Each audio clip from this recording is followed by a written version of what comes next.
Dana White's Tuesday Night Contender Series back with another sick card. It is AJ from MMA Experts, and we're going to talk about my predictions for this fight card. If you guys didn't want to watch the individual videos, or if you did and you just want more content, if you're looking for something more brief, this is the video for you. Let's get into the first fight of the night. Tucker Lutz takes on Chase Gibson. Chase Gibson, I'm going to be honest with you guys, not impressed at all by the opponents that he's faced. Let's quickly pull up his record. Look at his last 3 wins. 0-19 Chris Chavez, 0-1 Clinton Barnes, and 0-2 Daniel Calvarero Jimenez. I'm not impressed by that. That's not a good look at all. He doesn't have that high level experience, at least in his victories. Horatio Gutierrez was 5-3, and he got a loss there in the first round, brutally knocked out. Actually went back and watched that fight. Rafa Garcia, close fight, actually. It was competitive back and forth. Damn, he's fighting, though, a kid that I think has a lot of potential. Tucker Lutz, 9-1 as a pro, really good wrestling skills. I think Lutz beats him up here. I think he wins this fight, probably by a stoppage, maybe by a decision. I'm going to go out on a whim and say that he gets the stoppage win, though. I think he can do it. I think he can do it in the second round with his ground and pound. If he gets on top, I think that Gibson will not be able to get out. And I think the experience advantage, fighting better competition, Lutz has. We can quickly look at his record. It's not like he's fought super elite guys, but I mean, obviously his last fight, 2-2, not super impressive. But before that, 6-3 Cole Presley, 8-11 Wesley Golden. Honestly, not that impressive either in terms of competition, but Francisco Esata, who was 12-5. So he has a bit of experience and wins over guys that are not too bad. Also a 9-fight win streak there, so pretty impressive. We're going with Tucker Lutz in this one. Now, moving up, William Knight takes on Cody Bundrage. Should be a fun fight here. William Knight was actually knocked out just recently. Cody Bundrage, 5-0. Quickly look at Knight's record. You can look at the name. It was Tafan Nachuki. You're going to see him on Dana White's Contender Series, I think, next week. But other than that, he beat Jamal Jones, beat Rocky Edwards, and last year on Dana White's Contender Series, he scored himself a contract with a comeback win over Herdim Alabek. Now, if you look at Cody Bundrage's record, we can quickly pull that up just so guys get a little preview of him.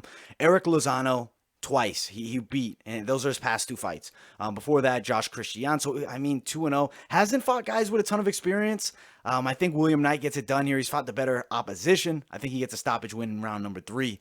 Now, Jose Johnson, Ronnie Lawrence fight here in the bantamweight division. Should be a fun one. Jose Johnson is a high-level striker. He's a Muay Thai striker, has Muay Thai fights. Ronnie Lawrence, really athletic guy, tough guy.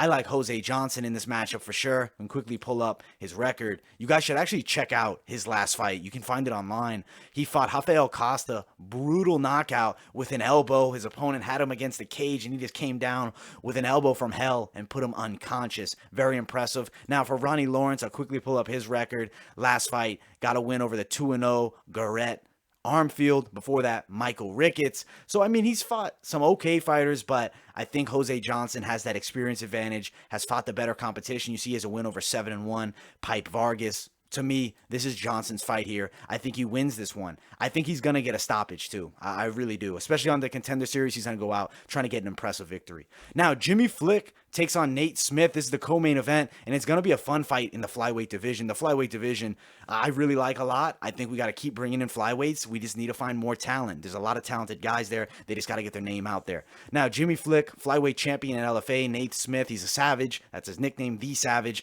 I got Flick winning this one, though, man. I think he's superior in terms of the grappling ability. And I think Nate Smith isn't the biggest puncher, at least from what I've seen. He looks decent, but, I'd say he's more of an athletic, raw talent. And, he's still going to probably put up a good fight against Flick here. But Flick has a higher level of experience. He's taken losses before, which actually I think are going to be beneficial here. I think Flick is going to submit him. I'm picking round 2 submission for Jimmy Flick.